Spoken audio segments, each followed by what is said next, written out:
Breaking news mga kababayan ko, grabe ito. Dito sa huling impeachment ni Sara dito sa congressman sa Committee on Justice ng mga Kongreso. Luistro aburido mga kababayan ko. Kasi nga po kahapon binawi na po lahat ng mga pirma ng mga congressman. Ayaw nang maging co-author dito sa pro-impeachment ni Inday Sara Duterte. Kaya dito mga kababayan, itong hearing na ito, tila itong si Luistro, tarantang-taranta na. Para ng mga kababayan, binagsakan ng langit. Parang pagputok ng mayong bulkan na masamang pangitain. Itong pagputok ng bulkan na ito, pangitain po na si Sara Duterte ay maabsuelto sa impeachment na ito. Dahil nga po, tila wala sa ayos at napaka-bias ng committee ng congressman na ito. Itong si Luistro, mga kababayan, halatado na para bang siya yung complainant dito na wala namang mga basis o mga resibo yung mga bintang kay Sara Duterte. Tila ba sinasabi niya na meron ng probable cause na lahat naman ng mga pinakita ng mga ebidensya, lalong-lalo na itong si Trillanes na chismoso, sablay na sablay. Talagang puro paratang, resibo na walang katotohanan, madriyaga, walang kwentang testigo. Kaya dito mga kababayan, yung mga congressman, nagsibak out na, nag-withdrawan na dito. Nagsipag-withdrawan na dahil nga po, takot na takot po sila sa political backlash. Yung galit ng taong bayan, ramdam na nila kasi mawawalan sila ng boto. Lalong-lalo na po sa unity vote ng kapatiran ng Iglesia ni Cristo. Hindi na sila makakatikim ng boto na solido na 4 million. Isipin mo, ikaw lang magkaroon ng 4 million na boto. Di ang laki ng agwat mo sa kalaban mo. Kung nakita na pumirma ka dyan, alam na blacklisted ka na. Ibig sabihin, kung nag-a-apply ka ng trabaho, hindi ka na matatanggap sa kahit anong kumpanya. Kasi nga nakita yung pangalan mo, meron kang kasuklam-suklam, karima-rimarim na gawain, kaya hindi ka matanggap-tanggap at hindi ka pwedeng tanggapin sa isang kumpanya dahil magbibigay ka lang ng problema at kahihiyan sa tatanggap sa iyo na kumpanya. So, kagaya din dito mga kababayan, pag isa kang congressman, pumirma ka dyan sa impeachment, sa pro-impeachment ni Luistro, nila Dilima, Trillanes, nila Benny Abante na pastor na walang ya. Ito sinasabi ng taong bayan, blacklisted ka na. Kasi wala kayo sa katwiran. Bending the law. Umaabuso. Abusado. Grave abuse of discretion. Hindi pa gumagalang sa Korte Suprema. Ayaw sundin ang sinasabing saligang batas dito. Kaya ito mga kababayan, itong House hearing on impeachment complaint versus BP Sara Duterte. Nagkakagulo na sila mga kababayan ko. Panoorin natin ang opening ni Luistro na nanginginig dito. Yan ang sabi ng komento. Check natin kasi nagkakagulo na sila. Panoorin po natin. Nabulaga si Luistro dito. Ito na po mga kababayan ko. Mag-uumpisa na. Today is May 4, 2026. The hearing of the Committee on Justice is hereby called to order.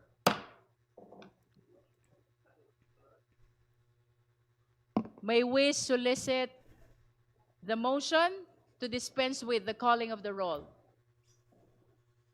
Just for the record, today's hearing is a continuation of our hearing last April 29, 2026. The Honorable Sendanya is recognized. Madam Chair, I move to dispense with the calling of the roll.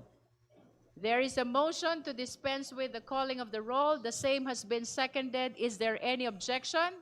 Hearing none, the motion is approved. May I solicit the motion to dispense with the reading of the minutes of the hearing held on April 29, 2026, and for the approval of the same?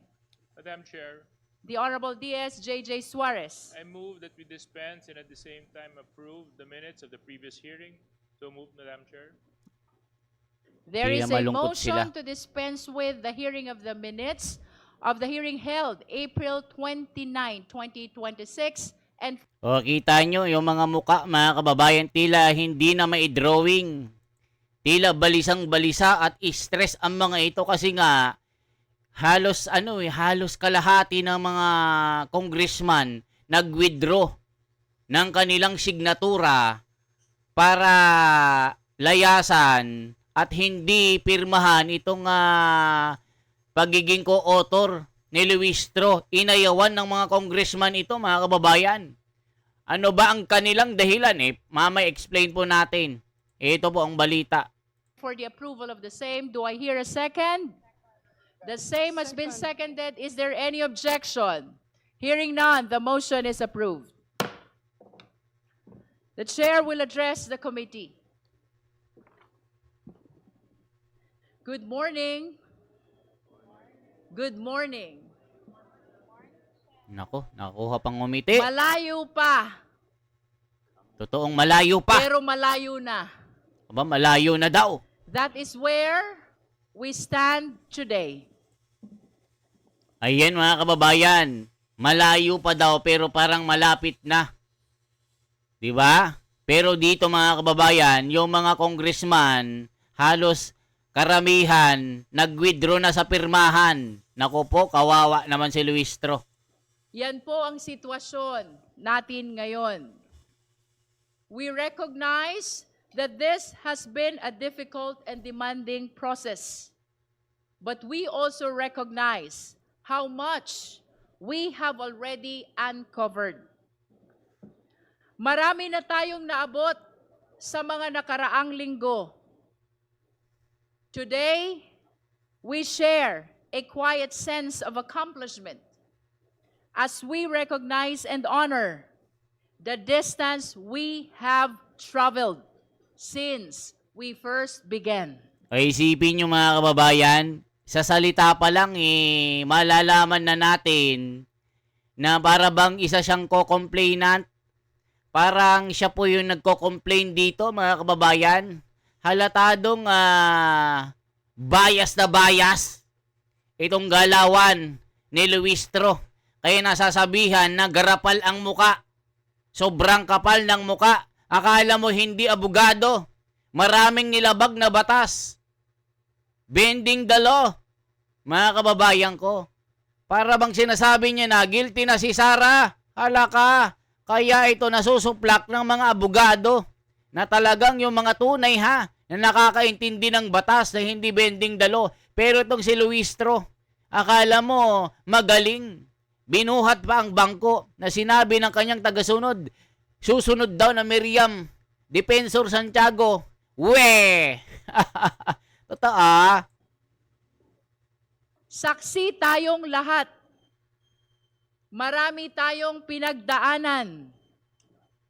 Our very first hearing was on March 2, where we established sufficiency in form.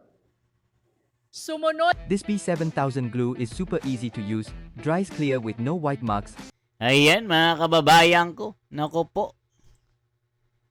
Una pa lang sablay na mga kababayan ko. Akala niya may suporta siya sa mga congressman pero wala na. we asked the Vice President to file her answer. And she did. At ang nakapirma, 16 na abogado, 16 lawyers. Pero ang answer na isinumite, halos 10 pages lamang.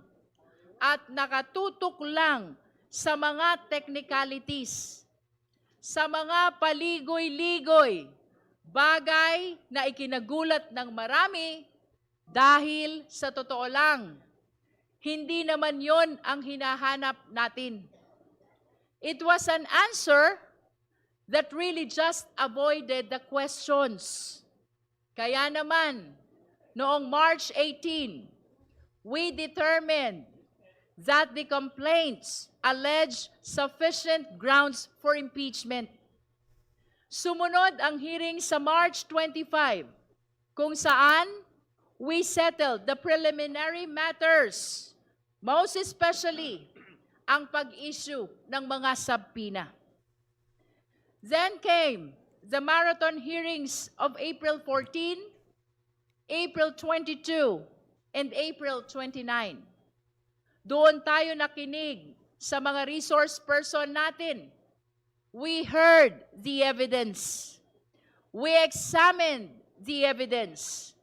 At sa mga araw na iyan, doon natin naramdaman ang bigat ng ating ginagawa. O, kita nyo, sa araw na iyan, naramdaman natin ang bigat ng ating ginagawa. Eh kasi nga kayo dyan, mga kurakot kayo, mga hestas barabas kayo. Kaya nasasabihan ka na sobrang kapal ng mukha mo. Tinatago mo pa yung asawa mo na may kaso na panggagahasa. Diba? Tas sasabihin mo, si Sara hindi nagpapakita. Eh ba't tinatago mo yung asawa mo na may kaso ng panggagahasa, hestas barabas? Itong sinasabi ni Attorney Rowena Guanzon, binanatan talaga ito, mga kababayan. Kini-question niya na si Sara bakit hindi nagpapakita at hindi sumasagot. Eh ba't yung asawa mo, tinatago mo? Inamin mo pa na tinatago mo. Hestas barabas, sabi ni Ma'am Attorney Rowena Guanzon. Nasupalpal ito eh. May mga sandaling luminaw ang mga sagot at may mga sandaling mas dumami ang mga tanong. We certainly had our ups and downs. We had our inflows and outflows of testimonies and documents. But through it all, one thing remained certain. We never went sideways. Hindi tayo naligaw. Nanatili tayong may direksyon. O mga kababayan, dito nanatili tayong may direksyon. May liwanag ang ating pupuntahan. Parang sinabi niya na nag-guilty si Sara. Yung inflows and outflows. Mga kababayan, yung debit credit, pinag-add ba naman ng mga hestas barabas? Halimbawa po, nag-deposit ka ng 1,000. Winidraw mo kinabukasan, 2,000 agad ng hestas barabas. Halimbawa, 10,000. Dineposit mo. Winidraw mo, 20,000 agad ng hestas barabas. Ibig sabihin, mga kababayan, yung laman ng account ni Sara Duterte, hindi talaga yon. Yung kanyang laman, yung cash flow, mga kababayan ko, na dito para bang misleading, misrepresentation ang kanilang ginagawa para dayain ang taong bayan, para i-bending nila itong ginagawa ng pag-iimbestiga ng impeachment ni Sara. Tila binubudol nila ang taong bayan. Isipin mo, yung 500 na dineposit ko, winidraw ko kinabukasan, gagawin nilang 1,000 ng hestas barabas sa mga ito. Di ba mga kababayan mo, nasaan ang hustisya dito? Ibig sabihin, yung 21 years si Sara Duterte, halimbawa po nag-deposit ng 10 milyon. Pag winidraw, ina-add nila, mga kababayan ko, mga hestas barabas sa mga ito. Talagang bending dalo, nakakabwisit, sabi ni Ma'am Rowena Guanzon, ang kakapal ng muka, sabi ni Virgilio Garcia, na isang magaling na abogado, ang kapal ng muka ni Luistro, ayun ang sabi. We move, sometimes slow, sometimes painfully, but always forward, towards the truth. Sinunod natin ang konstitusyon. Hindi tayo nagmadali, hindi tayo nag-shortcut. We honored the process. Bawat hakbang bawat salita, bawat ebidensya, hinarap natin ng buong pag-iingat at pananagutan. Sa paglalakbay na ito, napagod tayo. Sinubok ang ating pasensya, lalo na sa harap ng mga batikos mula sa labas. We saw the press conferences. Paano hindi kayo babatigosin, Your Honor, kasi saksakan kayo ng korupsyon dyan. Nako po, Luistro, wala nang naniniwala sa inyo. Idadamay nyo pa ang taong bayan. Ang totoong taong bayan kami na naghahanap ng katwiran at katotohanan. Pero kayo, puro kasinungalingan ang ginagawa nyo. Manood kayo, lunukin nyo ang ebidensya habang umiiyak. Hala ka, lalaki na naman, babayaran na naman sa kuryente niyan. Nako po, grabe na talaga. Of the Vice President's camp. We saw the petitions filed in the Supreme Court and the complaint filed in the office of the city prosecutor. Opo, maraming hakbang ang ginawa upang pigilan ang prosesong ito. Pero sa kabila ng lahat, hindi tayo natinag. For in the end, it is not the absence of struggle that defined us, but the refusal to lose our way, the discipline to stay the course, and the clarity to never lose sight of where we are going. At noong mga nakaraang pagdinig, we have seen the evidence. Ito ang mga nakita at narinig natin. O isipin nyo mga kababayan, mga nakita nila at narinig nila. Hindi na sinasabi na ito yung tunay na ebidensya, mga hestas barabas. Mga hearsay lang, walang mga attachment, walang mga sinasabi nilang resibo. Puro marites, puro kwentong barbero, puro kay Trillanes. Saan mo kinuha ang fabricated na yan? Nagsalita na ang tagabangko ng BPI. Scammer exposed, mga kababayan. Sinabi po ng manager ng bangko, ng corporate manager ng BPI, kung hindi ako nagkakamali, na itong mga papeles na ito hindi po galing sa kanila. Walang breach of documents dito. Kaya mga kababayan, walang naniniwala dito sa kangaroo court na ito. Tuloy pa natin. Una, ang testimonya ni Ramil Madriaga na base sa ebidensya, mas kilala sa pangalang Sir Ram. O isipin nyo, base daw sa mga ebidensya ni Madriaga, nakilala sa pangalang Ram. Ito ang kanilang basihan. Puro picture sa kampanya. Wala nang makitang mga resibo.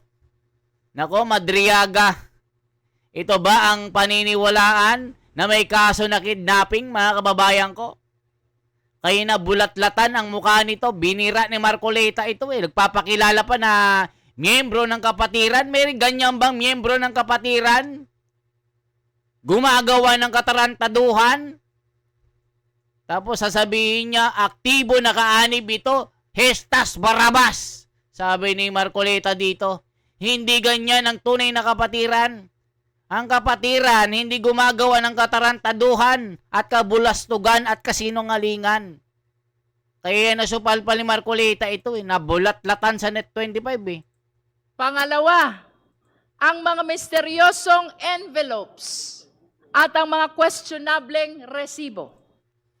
Oh, mga kababayan, mga questionableng envelope at questionableng mga resibo. Paano naman yung mga mali-malitang kwarta na nakubra nyo? Your Honor, ayon sa mga salaysay ng Marines, kasama kayo sa nabiyayaan. Kumubra ng mali-malitang kwarta na may bilyon ang laman.